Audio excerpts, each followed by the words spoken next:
북한 주체 사상의 정립자 그리고 역대 최고위급 탈북자 황장엽 전 노동당 비서입니다. 황 비서와 함께 탈북을 했었던 동지죠. 김덕홍 씨의 회고록이 연일 파장을 일으키고 있습니다.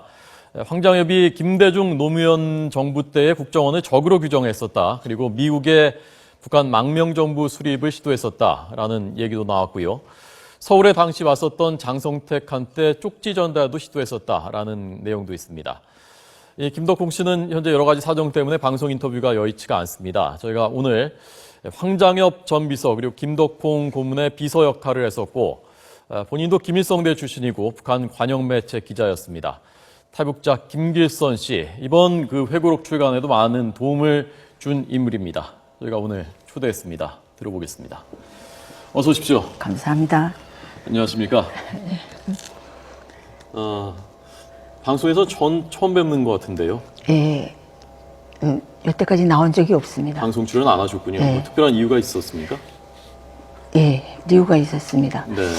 김덕홍 선생님을 오랫동안 모시다 나니까 제가 나가서 함부로 이렇게 말할 상황이 아니었어요. 예. 그분이 보안도 문제가 있고 해서 또 찾아주는 데도 없었어요. 예.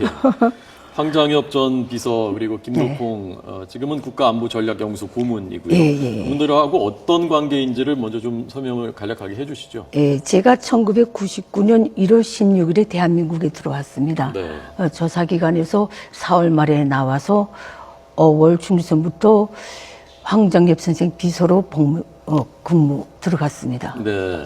그때는 국가정보원 산하의 통일정책연구소 리사장으로 계셨기 때문에 황장엽 선생이 그때 들어가서 6월 말까지 황장엽 선생 비서로 일했고 예. 그 후에 황장엽 선생이 하루는 저를 부르시더라고요. 내가 덕홍이한테 가야 되겠다. 덕홍이한테 가야 되겠다. 예, 동생한테 가서 내가 좀 도와줘야 되겠다 해서 예. 그다음에 김덕홍 선생님 비서로 또 황장엽 선생님이 말씀에 의하면 국정원하고도 토론했다 하면서 저한테 그걸 통보해 줬어요. 아, 그게 예의가 됐다, 국정원하고. 예. 그래서 제가 그때부터 김덕홍 선생님을 모시게 됐습니다. 예. 이번에 김덕홍 그 고문께서 회고록 출간할 때 그때는 어떤 도움을 주신 겁니까? 아, 이 김덕홍 선생님이 회고록이 예. 그 한두 해 이렇게 해서 나온 게 아닙니다. 예. 김덕홍 선생님이 노무현 참여정부 때 그 심각한 그 4년간의 법적 소송을 하지 않았습니까? 네, 그때 많이 타격을 입고 심신의 타격을 많이 입고 엄청 재판이 끝나서부터는 많이 알았어요. 그때 그분이 그렇게 말씀하시더라고요. 아무래도 내가 이거 건강이 심상치 않는데 내가 글을 좀 써야 되겠다 해서 그분이 그때부터 글을 쓰기 시작했어요. 예. 그때 맨 처음에 나온 책이 이 책이었어요. 예. 근데 이게 누구도 출판해 주겠다는 데도 없고요. 네. 그래서 보여드리겠습니다. 시청자 여러분들 보셔야 되니까요. 예, 그래서 이게 성사가 안 됐습니다. 네. 그러니까 이게 초고 같은 거군요. 지금 나온 그 회고록에. 제목도 백화만발한 새봄을 위해 이번 그거하고 다르고요. 보시면 2007년 4월 26일 2007년 4월 26일 이렇게 되어 있습니다. 그러니까 이때부터 계속 도와준 거군요. 이때 원래 황장엽 선생님하고 김덕홍 선생님이 컴퓨터 타이핑을 못 치십니다. 그러시겠죠. 예, 그 두 분은 자작으로 다 손으로 쓰십니다. 아, 예. 그하고 그 손으로 쓴 거를 저 같은 제가 그 타이핑을 다 쳐서 다시 드리면 그걸 읽어보시고 또 틀린 건 또 해서 또 쳐드리고 이런 역할로서 많이 도와드렸죠. 그러니까 뭐 내용에 대해서는 저자만큼이나 다 숙달하고 계시겠군요. 그렇죠. 이 한 건 한 건을 김덕홍 선생님이 10번, 20번을 수송하신 거예요. 10번, 20번을 수송하시면 전 10번, 20번을 또 타이핑 쳐드려야 되는 거예요. 그러다 나니까 이제 눈 감고도 쭉 외울 수 있어요. 그러시군요. 사실은 저희가 듣기로 김길선 씨의 그 북한에서의 생활 그리고 왜 거기서 아주 최고위급, 아주 고위급의 그 지위를 누리셨는데 어떻게 해서 그거를 잃고 탈북까지 하게 되셨는데 그것도 하나의 드라마더라고요. 그 얘기까지 오늘 다 하기는 저희가 다 듣기는 어렵기 때문에 그건 다음에 다시 한번 저희가 모셔서 들으려고 합니다. 수정해도 되는지. 예. 저는 제 고위급이 아니었습니다. 네. 제일 중요한 그 국가의 김일성 왕조의 기틀을 이루는 제일 중요한 출판사에서 정책 기자로서 17년 근무했습니다. 기자로 일하시고 예. 황장엽 선생의 딸하고는 예. 황엽점에서 딸하고는 김일성대 예, 정합대학 때 예. 황장엽 선생님의 따님인 황선이 저한테는 언니죠. 그 언니는 어문학부 문학과 출신이고 예. 저는 고전문학과 출신이고 네. 우리는 한 층에서 층에 여자 화장실도 그 대학 청계가 같이 쓰면서 그러니까 선배군요. 그 네, 1년 황장엽 선배입니다. 준비서의 따님이. 그래서 황장엽 비서도 딸이라고 부르기도 하고 그러셨다면서요? 예. 예. 근데 제가 이 글씨를 좀 잘 써서 네. 그때 제가 대학 들어갔을 때 모든 저게 대학생 명단이요 무슨 모든 문서들을 손으로 다 쓰는 거예요. 예. 거기에 많이 동원돼 있어서 황장엽 선생님도 저를 몇 번 보셨던 것 같아요. 저는 당시에도요, 우리 이미. 대학 총장이다 하고 많이 봤는데 저를 만나자마자 제깍 알아보시더라고요. 아, 그렇군요. 네, 그렇게 됐습니다. 네, 참 보통 인연이 아닙니다. 다시 회고록 얘기로 돌아가자면요. 그래서 제일 많이 보도가 되고 많은 분들 회자가 됐었던 것이 황장엽 전 비서 그리고 김덕홍 그 고문이 김대중 대통령 때 노무현 대통령 때의 국정원을 아예 적이라고 규정하고 그렇게 쓰기도 했었다라고 예, 하는데요. 예, 그건 사실이죠. 왜 그렇게 됐었던 겁니까? 그때는 제가 두 분이 곁에 제일 지근거리 있었기 때문에 네. 그때 말하자면 그 2001년인가 미국방 문제가 제기됐을 때 예. 국정원이 못 간다 하고서 압력을 좀 행사했어요. 예, 예. 그분들이 뭐 뜻이 또 따로 있었겠지요. 그러니까 이제 이 대한민국에 계시는 그 보수 원로분들이 예. 두 분을 위로한다 하기 위해서 김덕홍 선생 탈북자 동지 사무실을 자주 찾아왔댔어요. 많은 원로분들이 찾아와서 못 보낼 수도 있는데 이 정부가 안 보낼 수도 있는데 어떻게 해서나 미국에 가서 북한 인권 문제를 증언해야 된다. 예. 만약에 미국에 가게 된다면 김대중 정부가 끝날 때까지 들어오지 마시라. 위험할 수 있다. 이런 예. 충고들을 많이 해줬어요. 예. 왜냐하면 제가 그때 그 옆에서 다 받아줬고 그랬거든요. 그거하고 맞아떨어져서 어느 날인가 그때 당시 국정원장이 김덕홍 선생님을 밤에 불러서 예. 너희가 당신들이 미국에 가는 거는 섭을 지고 불에 들어가는 거나 같다. 예. 몇백 달러만 주면 당신들을 암살해 줄 수 있는 사람들이 얼마든지 있다. 이 말씀 국정원장이 그걸 통지를 한 거예요. 예. 그러니까 근데 그 암살할 수 예. 있는 사람들이 있다는 것이 국정원이 그렇게 하겠다는 얘기는 아니라 누군가 예. 맞먹는다면 예컨대 뭐 북한 정권이라든가 그러면 그럴 수도 있을 것이다 그런 얘기인가요? 의도는 그거죠. 우리가 돈을 줘서 300달러만 줘가지고 예.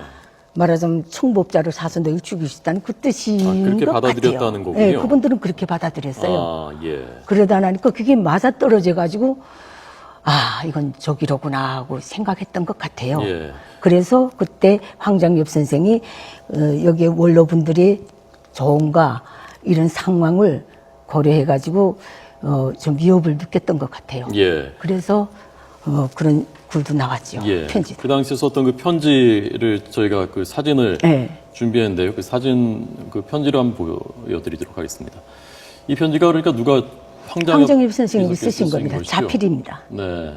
저기에 보면 그 몇 가지 그 방안들. 예. 자, 잠깐 한번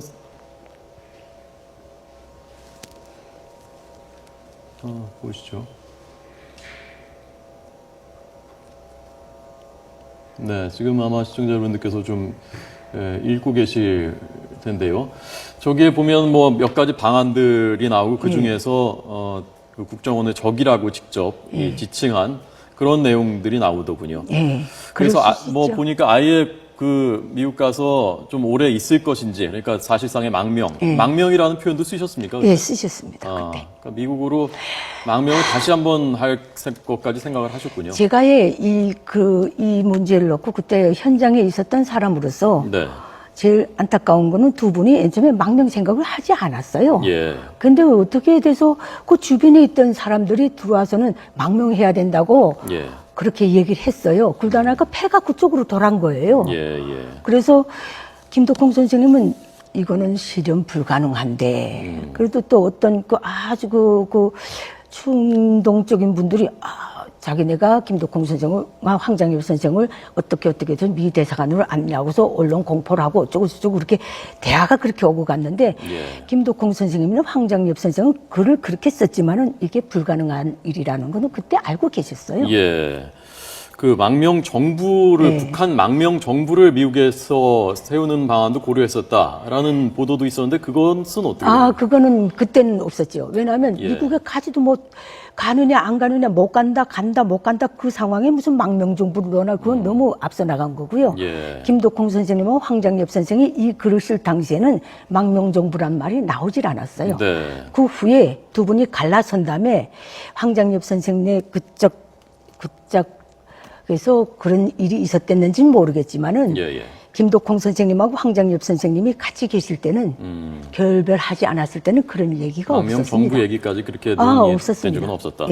이 회고록에 보니까 남북정상회담 1차 남북정상회담 후에 국정원 차장이 김정일의 황장엽 비서에 대한 김정일의 언급을 전하면서 우리 황장엽 비서한테 얘기했다는 그 내용도 있더라고요. 저도 그때 그 옆에 두 분을 모시는 처지에 있었기 때문에 그 다음 날이면 저도 전해 듣곤 했어요. 그때도 많이 분개했지요. 어떤 내용이었습니까? 그때 말한 게 뭐 차오정 북한에 갔다 온 그 무슨 남측의 그 정상회담 준비하는 분들이 북한에 갔다 와서 아마 말한 것 같아요. 김정일 위원장이 황 선생이 이제라도 잘못을 뉘우치면 받아주겠다고 하면서 이 말을 황장엽한테 전달해 주라. 이렇게 얘기를 했는데 그래서 내가 황 선생의 우양을 묻는데 당신 생각은 황 선생님 생각은 어떻습니까? 이렇게 아마 물은 것 같아요. 우리 국정원 차장이요. 그러니까 황장엽 선생님이 너무 격분했거든요. 그거는 그분의 망명에 대한 그 의지를 우롱하는 것이고 그분 인격 자체를 못 오가는 거예요. 그분이 그 큰 희생의 대가를 치르고 오신 분들에 대한 예의가 아니죠. 어떻게 적국에서 왔는데 도로 가라고 그렇게 건의할 수 있습니까? 그러니까 너무 분해서 이 말을 그 말을 김덕홍 선생한테 전해드린 거예요. 야, 그것들이 나를 이렇게 말하더라. 그래서 김덕홍 선생님이 그때 형님보다도 더 화가 난다 하면서 그 대응했던 생각은 납니다. 김대중 대통령 때 그때 장성택이 우리나라에 한번 왔었죠. 경제사절단으로. 그때 황장엽 비서가 그 쪽지를 전달하려고 했었다. 그건 사실입니까? 저는요. 그 황장엽 선생님 지금 안 계시기 때문에 잘은 모르겠는데 황장엽 선생님이 북한의 그 시스템도 잘 알고 계시고 그 대에 나왔을 때 어떤 감시가 따라붙고 다 아는데 황장엽 선생님이 그 일을 했으리라고는 생각질 않아요. 황장엽 선생님이 망명 문제 때 옆에서 그렇게 바람잡이처럼 했던 그런 현상이 그때 있지 않았나 나는 그렇게 판단합니다. 그러니까 그것은 있을 수 적어도 없는 김기선 일이죠. 씨는 확인하지 못한 아직 얘기군요. 확인하지 못했지만은 황장엽 선생님은 어느 분보다도 그 체제의 시스템을 잘 알고 계세요. 그런 분이 한국에 오신 장성택이 죽으라고 그런 걸 써보내겠어요? 그건 아니죠. 어쨌건 제 짐작입니다. 그 내용은 회고록에도 들어있지 않고요. 김덕홍 씨 회고록에도. 그런 건 없었으니 몰랐으니까요. 전체적으로 그 김덕홍 고문 그리고 황장엽 전 비서께서 김대중 대통령 노무현 대통령 때의 그 국정원 더 크게 보면은 정부에 대해서 매우 불편한 감정을 갖고 있었던 건 분명한 것 같은데 자, 한쪽 편에서 보자면요. 그 당시에 남북 관계가 뭐 진전이 되고 잘해보려고 하고 뭐 그런 그 정부의 입장에서 봤을 때 얘는 황장엽 전 비서나 김덕홍 씨가 그런 것에 좀 방해물이 될 것이라고 판단할 수도 있고 대국적인 차원에서는 그런 면을 좀 이해할 수 있는 부분도 있지 않을까 그런 생각은 안 해보셨습니까? 그거는요. 그때 당시 대통령들이 스케일에 관한 문제입니다. 저는 그래요. 원칙적이라면 자유민주주의 법치주의에 입각한다면 민간인이 하는 건 민간인이 하는 대로 놔두고 정부는 정부대로 나가면 되는 거죠. 그거 그 사소한 것 때문에 두 분 때문에 그렇게 한다는 거는 글쎄요. 그래서 지금 오늘날 현실이 어떻게 됐습니까? 이렇게 놓고 볼 때 그게 잘된 선택은 아니지 않았나 그런 생각도 해봅니다. 그러나 이해는 할 수 있어요. 이 회고록에 보니까 네. 그 김덕홍 고문께서 북한에 있을 때 당 주체사상연구소장 비서 네, 지내셨고 당 노동당 자료연구실 부실장 지내시고 네, 그래서 네. 희귀한 자료들이 많이 접근할 수 있는 위치였고 그래서 여러 가지 비화들이 있던데 우선 김일성이 내가 결혼 3번 했었다라고 얘기했다는 네. 그것이 좀 흥미롭더라고요. 그 얘기 좀 해주시죠. 예, 저도 그걸 김덕홍 선생님이 그 글을 쭉 쓰셨을 때 네. 제가 이해되는 측면이 하나 있었어요. 왜냐하면 최희숙이라는 분은 여기에 나온 김일성의 둘째 부인이라는 최희숙이 있지 않습니까? 최희숙. 예.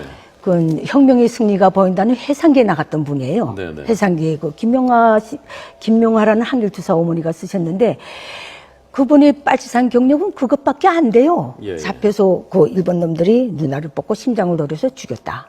이것밖에 안 됩니다. 근데 열사릉 대성산 열사릉에 가보면요. 예. 최희숙이를 그 어떤 기라성 같은 빨치산들 다 제끼고 제일 우단에 김종숙이하고 한 계를 해놨어요. 예.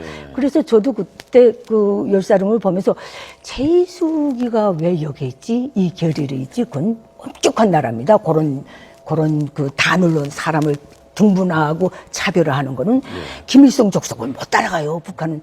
근데 최희숙이를 뭐 어떤 빨치산에서 그렇게 요란한 공로를 세웠다는 것도 없는데 왜 이 우단에 놨지? 그런데 항상 의문이 있었댔어요. 이걸 보고 제가 이해를 했어요. 예. 김덕홍 선생님이 글 쓴 걸 보고 이런 연구가 있었기 때문에 김종숙과 같은 반열에 놨구나. 예. 근데 이거는 김덕홍 선생님이 이 글을 쓰면서 나는 그게 자자구고 신문에 그 뭘 묻었던 것까지 눈에 훤하대요. 네. 종로에 한서랴가 쓴 글이래요. 예. 거기에 이제 중조 할아버지가 그래 장가는 갔느냐? 그러니까 김일성이가 예 가도 3번이나 갔습니다. 해서 그거 나오게 된 거예요. 아, 고향에 가서 그렇게 얘기를, 1945년에 예. 해방되자마자 고향 가서 고향 어른들한테 내가 이미 장가 3번 갔습니다라고 말했다는 게 그 기사는 그 뒤에 완전히 삭제돼 버렸다면서요? 그렇죠. 왜냐면 우상화에서 그거 이상 그 치명적인 게 없으니까. 예. 김정일이 전두환한테 넘어갔다라는 얘기도 나오던데요. 그 얘기도 좀 짧게. 저는 그 김덕홍 선생님이 이 해거록을 정리해주면서 그 대목을 볼 때 내가 북한에 있을 때 우리 그 기자 계렬에서는 그 말이 돌았댔어요. 네. 전두환 때문에 북한이 우리나라가 호리가 아예 꺾어졌다고. 이게 무슨 얘기입니까? 경제가 완전히 이렇게 이제 턴을 했다는 거예요. 예. 근데 그 김덕홍 선생님이 이 책에서 이렇게 쓰는 걸 보고 그래서 그 말이 그 중심에서부터 김정일이 입에서부터 흘러나온 말이로구나. 이 책을 정리해 주면서 제가 감을 잡았습니다. 예. 그러니까 그 수혜 지원하려고 했는데 받겠다고 할 줄 몰랐는데 덥석 받겠다고 하니까 그거 보내느라고 허리가 뭐 휘어졌다 그런. 그거죠. 예. 알겠습니다. 이 회고록을 읽어보면 뭐 김일성이 이미 1950년대부터 55년부터 핵개발을 시작했다라는 내용도 담겨 있고요. 그렇습니다. 저희가 김길선 씨의 북한에서의 그 기자 생활 그 이후에 그 파란만장했던 그 얘기는 다시 한번 다음번에 저희가 모셔서 그때 다시 듣도록 하겠습니다. 오늘 나와주셔서 고맙습니다. 잘 들었습니다. 감사합니다.